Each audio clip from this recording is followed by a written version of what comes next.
I'm Eleanor Haskin-Wagner, the Museum and Historic Sites Supervisor for the City of Frankfort, and I'm really excited to share with you today the Canada Family Timeline. This has been a project that we've been working on here at the museum for a little while, and personally it led me down this really wild and fascinating rabbit hole of genealogical research and family research and trying to pinpoint people who were not often included in what we think of as the historical record. So I want to say up front that while this research was all original to us, that doesn't mean that we're the only people who are doing it. And if you're watching this or you've explored the timeline and you have stuff you can add or change or adjust, please let us know. We are totally flexible and open to adding and changing anything that we've done, especially if it's inaccurate. These documents and images that really spurned the creation of this timeline grew out of a mystery here at the museum, or at least a mystery to me, which was centered around the donation of documents and photographs that were found in an abandoned home in South Frankfort. The story of this timeline and where these images and documents came from is really fascinating, and you can read about it more in this About section for the timeline, but what this video is going to do is show you how to navigate this timeline. This website is called Tiki-Taki, and it allows us to create content and organize content both chronologically, but also by subject and category. So if you click out of this About landing page, you will see this white timeline area here, and then this black area along the bottom that has all these multicolored dots as well as years and listings.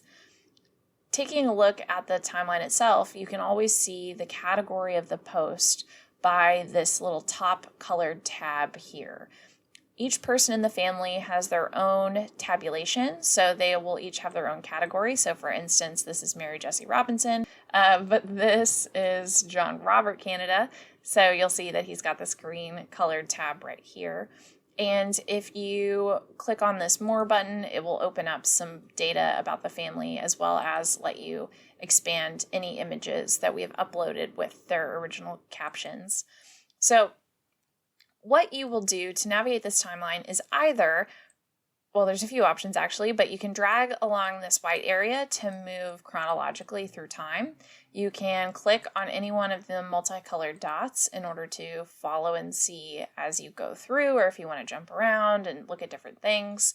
But some of your other options are to narrow in what you're looking at based on the category of materials. So to do that, you'll click on this little wrench icon right here, and you can look through search terms for sure, but you can also click on categories. So here you can see the different categories that we have created to look at this family's history. So we've got census records, city directories, and then family names, as well as the found material, which is organized by the date that we believe it to be associated with, or at least the period of time we think it's associated with.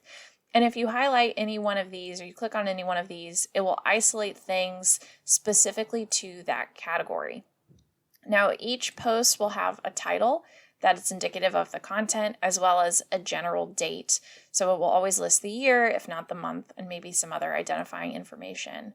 When you get into these clusters here where there's a lot of data, they tend to condense it a little bit. So you have to click on the More in order to see the period of time where something might be located.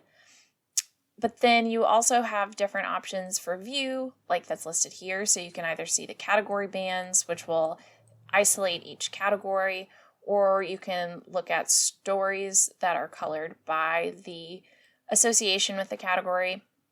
So there's really a lot of options depending on the type of information you are interested in learning more about. We've tried to keep this as easily accessible to anybody who wants to learn more about this family and their story, as well as share a little bit about the movement of people who lived in South Frankfort during the early 20th century.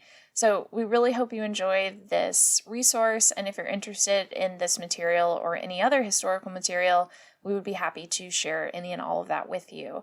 Beth Shields, who is a city historian, has really wonderful and extensive research experience, and the museum itself has phenomenal archival material. So if you've got anything you want to share with us, please don't hesitate to give us a call or stop by the museum.